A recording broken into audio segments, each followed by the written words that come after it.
destruction of families, the way it's infiltrated in. And if the Catholic Church can't understand the most powerful entity in the world, in addition to one of the richest entities in the world, if they can't realize they can make all the difference in the world by standing up and doing what's right, then we're living in a doomed world.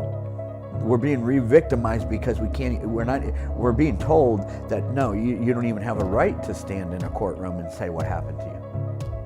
So that's a victimization right there, or their little sex abuse payout schedule for silence of the individual who was coming forward and making the claim. It only gets worse, this story.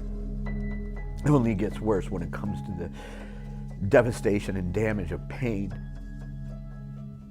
that is to follow as you grow as an adult.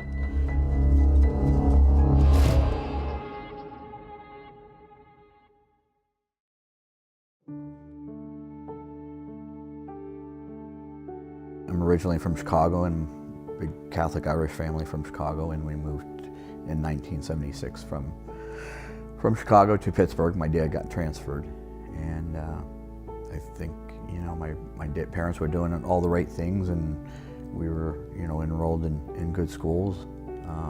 I was 13 when we showed up here. I was pretty small at one time. I was 98 pounds, and I first showed up at Quigley High School in '79, and Mr. Ed Driscoll kind of came up to me in the hallway and looked me up and down and said, "Hey, would you like to go to Ireland?" And I said, "Well, what do you think? I'm Dennis McKeown, red hair. Do you think I'm Irish? I'd like to go to." Of course I'd like to go to Ireland, is what I said to him. And he goes, "Well, you got to wrestle." I was like, "Oh, okay, well, then I guess we'll do that." And sure enough, I got onto the wrestling team and wrestled varsity my freshman year. My brother Mike and Kevin, we all had our problems as far as the struggles in life. And when we first showed up with my family, things kind of got started with my mom being diagnosed with leukemia. They were battling it with whatever the means they had back in 1976, up to the point where we had to all say our goodbyes. And literally at 13 years of age, and they did the last will and testament, and we said goodbye to Mom, and she survived. She survived, woke up the next morning and said she felt fine. She wasn't supposed to make it through the night. And she survived, and it was a miracle. It was a miracle, and that kind of the start for me in trying to understand certain things in my life. But that's kind of where the story started, in a sense, when it came to who I was in relation to the man at the school who molested me, and my vulnerability at the time, which was my mom had just survived leukemia.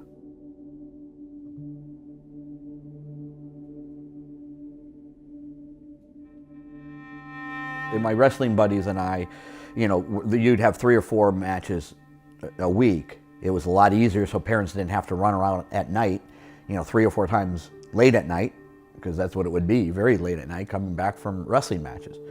And so it would be easier to just stay at his house. And the MO, when you stayed at Jack Hale's house, is you'd have to allow him to wash your clothes. Every time you were there, you would be requested for all your clothes to come off, and then he'd give you this night dress for you to wear, as I'd call it. And they were long t-shirts, and so basically he had complete access to kids when he wanted to come in their bedroom at night.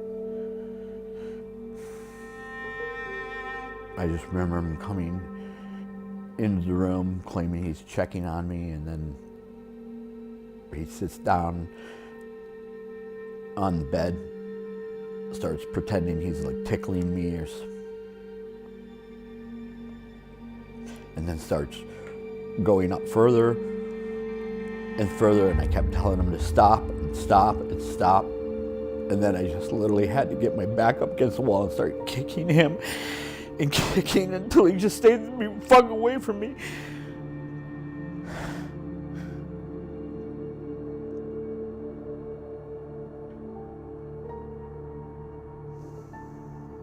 That's what I can remember. I still can't make sense of it. I'm still growing as a person. What's my integrity? Should I have gone and said what happened to me, or should I take the rewards that comes where all my friends are and just follow the path of hanging out with them and enjoying the party? And the party was, most of them were being severely molested by him because many of them weren't able to fight him off. I had no idea how I would be sucked into it by just being someone who fought him off, with the exception, the guilt that I couldn't have saved my friends. But we were too busy having a party that he was allowing for the reason of having access to us. And anyone knew about it, he knew how to keep us close. Basically, I felt like my faith in my religion, and I know it's hard to say this, but it was stolen from me. Basically, it was raped from me. It was ripped from me violently, because there is no trust level that you can have in a religion. If that religion is harming children, then that's what it did to me. It took my ability to grow beyond a certain stage in my life. First of all, get an education, because the priest who did that to me was in charge of the school, so he made sure I graduated even when I shouldn't be, and I wasn't even prepared for college if I wanted to go to college. But the pain of this never stops, because it's tied to your family, it's tied to your religion, it's tied to your faith, you name it, it's all intertwined. So I continue at Quigley, and I graduated in 1982. And shortly afterwards, I ended up going off the rails. And I kicked in store windows, and I kicked in car windows, all for the purpose of riling up the police so I could get them to shoot me. I just knew I didn't want to live. I didn't want to live in this world. I didn't want to be in this world.